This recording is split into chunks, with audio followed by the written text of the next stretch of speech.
चौका की शुरुआत करते हैं। शिल्पा जी, सबसे पहले आपके पास आएंगे, फटाफट मैं आपको बता देता हूँ टीज़र इसका। शिल्पा जी से सस्ता ऑप्शन ट्रेड लेंगे, उसके बाद चलेंगे राजेश पालवे जी के पास एफ सुपरस्टार के लिए, अमित सेठ जी के पास चलेंगे चार्ट का चमत्कार के लिए, और शरद अवस्थी जी के पास चलेंगे मिड कैप फंडा के लिए। तो शिल्पा जी, सस्ता ऑप्शन ट्रेड। जी बिल्कुल अनुज जी, सस्ता ऑप्शन रहेगा सन टीवी में। सन टीवी में एक अच्छा खासा ब्रेकआउट आ रहा है, 720 पे अच्छा खासा सपोर्ट है और यहाँ से स्टॉक मुझे लगता है टुवर्ड्स 780 800 जा सकता है। तो यहाँ पे 740 का ही कॉल ऑप्शन जो रफली 14 रुपीज में ट्रेड कर रहा है, आप इसमें पार्टिसिपेट कर सकते हैं। स्टॉप लॉस आप यहाँ पे रखिए 9 रुपए का। जो पहला टारगेट रहेगा वो रहेगा 20 का।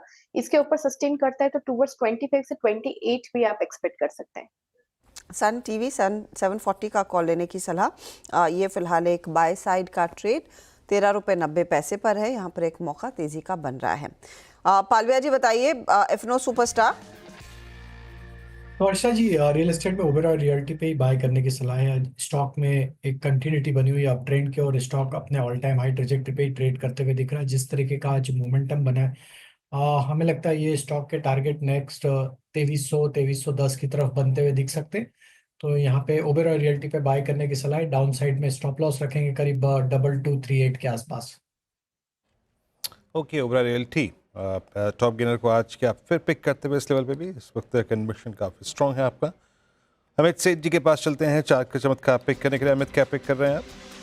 वीरेंद्र जी, मैं एमसीएक्स के साथ जाऊंगा। ये एक पुल बैक ट्रेड है। स्टॉक 10 और 20 डेमो तक पुल बैक किया और आज एक अपथ्रस्ट जनरेट कर रहा है। ओवरऑल स्ट्रक्चर यहाँ पे पॉजिटिव है, अच्छे रिस्क रिवॉर्ड पॉइंट भी हमें मिल रहा है, तो इसे बाय करना चाहिए।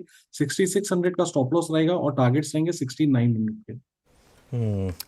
ओके, चलिए, तो 6900 के टारगेट एमसीएक्स में। शानदार मूव रहा है स्टॉक में भी। शरद अवस्थी जी, आपका मिड कैप फंडा। जी, हमारा मिड कैप फंडा है आईजीएल, इंद्रप्रस्थ गैस। रिसेंटली काफी करेक्शन हमने स्टॉक में देखी है। हमारा ये मानना है कि जिस तरीके से कंपनी डाइवर्सिफिकेशन की बात कर रही है, चाहे सीएनजी एलएनजी के जो कन्वर्जन की बात है, उसके अलावा जो प्रोडक्ट वाइज जो वो डाइवर्सिफिकेशन की बात कर रहे हैं, ट्रैक्टर टेलर्स पे फोकस कर रहे हैं दिल्ली के एडजॉइनिंग एरियाज में।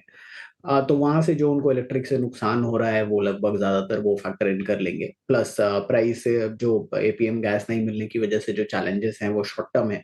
लॉन्ग टर्म में हमें लगता है कि गैस के प्राइसेस में बहुत ज्यादा वोलेटिलिटी नहीं रहनी चाहिए। 28 में उनका राज गैस वाला जो लॉन्ग टर्म अग्रीमेंट है वो भी लगभग एक्सपायर हो रहा है। बट इतना ज्यादा चैलेंजिंग नहीं होना चाहिए सोर्सिंग करना, और डोमेस्टिक अवेलेबिलिटी तो उतनी ज्यादा इंप्रूव नहीं होगी, बट इंटरनेशनल लेवल पे सोर्सिंग इतनी चैलेंजिंग नहीं होनी चाहिए गैस की। और कंपनी आसानी से जो 5 से 7 रुपए, 6 से 7 रुपए एससीएम के मार्जिन मेंटेन करने की चेष्टा कर रही है, वो कर लेगी। तो मुझे लगता है जैसे जैसे ये दो तीन चीजें ये जो कर रहे हैं, चाहे सिटी गैस डिस्ट्रीब्यूशन में रूरल बेल्ट में पहली बार एक्सपैंड कर रहे हैं, दिल्ली के बाहर भी आउटस्कर्ट्स में, तो मुझे लगता है उसका भी फायदा इनको मिलना चाहिए। तो अगले साल हम ये उम्मीद कर रहे हैं कि कंपनी 28 से 30 रुपए के आसपास की अर्निंग रिपोर्ट करेगी। 1700 करोड़ का कैपेक्स FY25 में भी वो कर रहे हैं। तो मुझे लगता है जैसे जैसे ये जो सीबीजी गैस है उसका फायदा मिलता है, क्योंकि अभी भी इंडिया ज्यादातर मिथेन बेस्ड इंपोर्ट करता है, तो उसको जैसे ये कवर अप कर पाते हैं, उसको जैसे स्केल अप कर पाते हैं, उसका भी फायदा मिलना चाहिए। प्लस जो ट्रेलर्स में सीएनजी वगैरह की यूज की बात कर रहे हैं वहां से भी, और इंटरनली जो ऑपरेशनल एफिशिएंसी बढ़ेगी, सीएनजी एलएनजी जो सीएनजी में इनके पास सरप्लस कैपेसिटी है उसको एलएनजी में कन्वर्ट करके यूज करने का, प्लस सिटी गैस डिस्ट्रीब्यूशन। तो मुझे लगता है कुल मिला के बहुत ज्यादा negative impact APM gas availability न होने का और ईवी के एडवेंट का बहुत ज्यादा नहीं पड़ना चाहिए। प्राइसेस में बहुत ज्यादा डिस्काउंटेड है। अगले साल 30 रुपए के आसपास की अर्निंग, 20 का मल्टीपल, तो 600 रुपए के लक्ष्य के हिसाब से आईजीएल।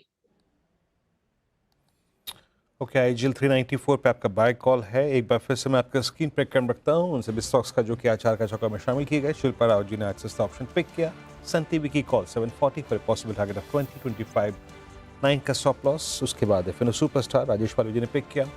ओबेरॉय रियल्टी करीब 2310 के लक्ष्य के लिए 2238 का यहाँ पे स्टॉप लॉस है। 2263 पे ट्रेड करता हुआ अमित सेठ जी ने पिक किया आज का चार का चमत्कार। M6 फ्यूचर्स पर पॉसिबल टारगेट 6900 6600 पे ट्रेड करता हुआ, और आईजीएल को अभी यहाँ पर अभी शरद जी ने पिक किया। आज आपकी अपनी fundamental call mid cap fund